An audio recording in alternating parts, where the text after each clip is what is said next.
তারাপীঠ কেবল একটি মন্দির নয়, এটি একটি আধ্যাত্মিক শক্তির কেন্দ্র যেখানে দেবী মা তার ভক্তদের তুষ্ট করেন। এখানে ধর্ম, তন্ত্র, ইতিহাস ও ভক্তির এক অদ্ভুত মিশ্রণ ঘটে। তাই আজ চলে এসেছি ফের তারাপীঠে। তো তারাপীঠে আসার পরে আপনারা তো কোথাও না কোথাও থাকতে হবে আপনাদের।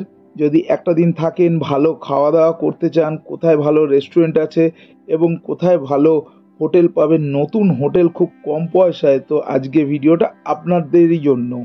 তো দেখুন, একটা নতুন প্রপার্টিতে চলে এসেছি, যেটা কিনা হলো গিয়ে যে দ্বারকা নদী আছে, দ্বারকা নদীর সামনে যে ব্রিজটা শুরু হচ্ছে, ব্রিজ দিয়ে বাঁ দিকে ঢুকলে জাস্ট 3 মিনিটের রাস্তা, ওয়াকিং ডিস্টেন্স। এখনো পর্যন্ত হোটেলটা পুরো রিসেপশন এনারা কমপ্লিট করে উঠতে পারেনি, কিন্তু হোটেলের রুমগুলো দেখলে আপনারা অবাক হয়ে যাবেন যে এত কম দামে সত্যি তারাপীঠে আপনারা এত সুন্দর পরিষেবা কিভাবে পেতে পারেন। মানে সিঁড়ি থেকে শুরু করে সমস্ত কিছু এখনো নতুন ঝকঝক করছে। মাত্র 3 মাস হলো এই প্রপার্টিটা এনারা রেডি করেছেন, কিন্তু ওনাদের রিসেপশনটা এখনও রেডি হয়নি। যাই হোক, রিসেপশনে গিয়ে আপনি নিশ্চয়ই থাকবেন না, যেখানে থাকবেন চলুন সেটাই সরাসরি দেখানো যাক। দেখুন রুমের ইন্টেরিয়ার ভেতরটা, এই হলো সিঁড়ি যেটা দিয়ে এক্ষুনি উঠে এলাম, আর এই হলো গিয়ে ওনাদের করিডোরটা, আর এই হলো রুমটা। চলুন রুমটা দেখাই। ওহ, অসাধারণ রুম, সত্যি সুন্দর, একদম পরিপাটি করে গোছানো আছে। দেখতেই পাচ্ছেন দুজন হাজব্যান্ড ওয়াইফ, একটা বাচ্চা, মানে 2 অ্যাডাল্ট 1 কিড আরামসে থাকতে পারবেন। এখানে টিভি থেকে শুরু করে আপনার গুড নাইট থেকে শুরু করে সমস্ত কিছু ওনারা দিয়ে দিয়েছেন। এমনকি এখানে ওনারা আপনার দেখুন এসি আছে, পাখা আছে এবং রুমের ডেকোরেশনটা সত্যি সুন্দর। আর টয়লেট্রিজ দিয়ে দিয়েছে, একদম সাবান শ্যাম্পু সব কিছু। এছাড়াও আপনার রুমের মানে বাথরুমটাও, সেটাও অসাধারণ। চলুন বাথরুমটা আপনাদেরকে একবার দেখিয়ে দিই। বাথরুমটাও একদম সুন্দর, পরিষ্কার পরিচ্ছন্ন, কোথাও একটা দাগ নেই, জলের দাগ যেটা মিরারে সাধারণত দেখা যায় অন্যান্য হোটেলে, সেটা পর্যন্ত নেই। খুবই পরিষ্কার পরিচ্ছন্ন, নিট অ্যান্ড ক্লিন।